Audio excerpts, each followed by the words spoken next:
You have an addicted generation that doesn't have the skill set to ask for help. Combined with the fact that they're so good at Facebook and Instagram, they're good at putting filters on everything.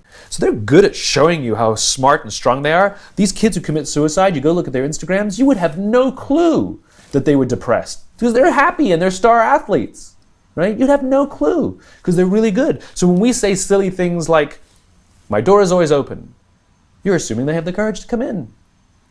Combined with the fact that they're subject largely, not all, but too many, to a failed parenting strategy.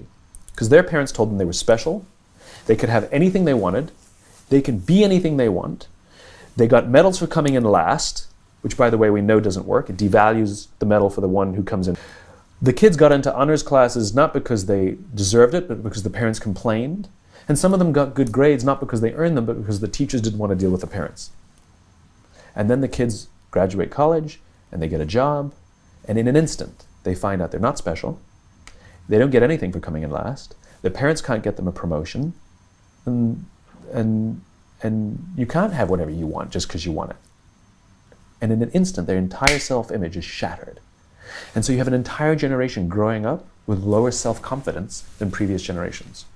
So you have lower self-confidence than previous generations, combined with an inability to ask for help with things that you're struggling with, and you turn to social media or a device, you keep checking, you count your likes, you count your likes, you count your followers, and if somebody unfriends you, oh my God, it's trauma, right? Grown up in a world of instant gratification. You want to buy something, you go on Amazon, it shows up the next day. You want to get in touch with someone, you don't leave a message on their machine and wait 4 hours for them to get the message, you just text them and they get back to you immediately. You want to watch a movie, you just log on and watch it, you don't have to check movie times, right? Everything happens instant. You want to get a date, swipe right. You don't even have to muster up the courage to go up like, hey, you know? You don't have to. There you go, got a date, right? And so the problem is, they're accused of being entitled. I don't think they're entitled at all. Not at all. I think they're impatient.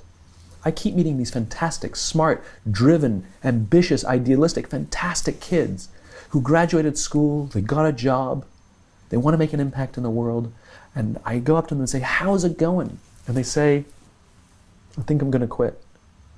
I'm like, why? They're like, I'm not making an impact. I'm like, you've been here 8 months. And it's as if they see the summit of a mountain. It's as if they're standing at the foot of a mountain, they can see the summit, they can see the thing they want, I want to make an impact. What they don't see is the mountain. This large, immovable object. You can go up fast, you can go up slow, I don't care, but there's still a mountain. What they don't understand is that life, that relationships, and career fulfillment are a journey. There's no app for that. I got nothing. You gotta go through the slow, plodding, annoying, meandering process called career and life. But if they don't get it in 8 months, they go look for it somewhere else. They don't get it, they go look for it somewhere. It's impatience.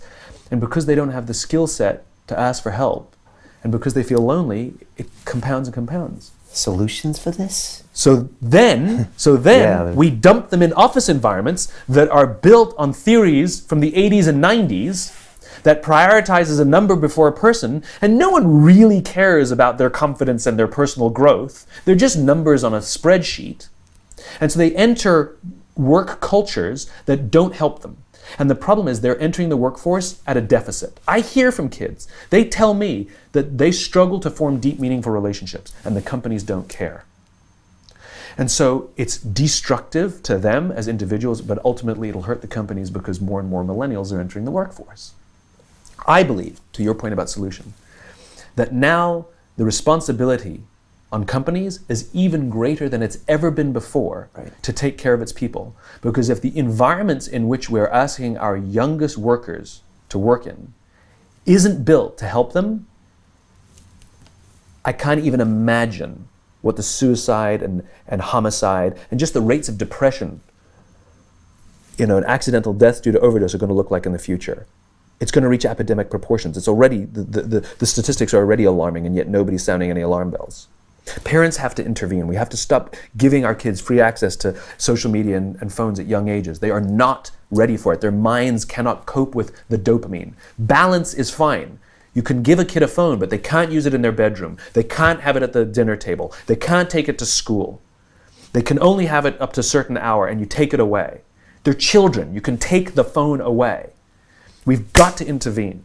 as parents. But as companies, we now have to deal with the influx of kids that are coming into our companies with addiction. Watch, I see it all the time. Walk through any office.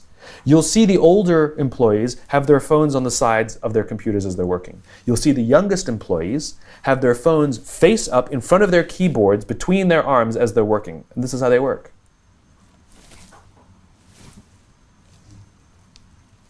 And the science is alarming. They did experiments on mice where they did the multitasking. They put flashing lights to mimic going from the computer to the cell phone, the computer to the cell phone to the TV. The mice that were exposed to the changing lights, it took them 3 times longer to solve a maze than the mice that weren't, and the damage was permanent. It didn't improve when they stopped the lights.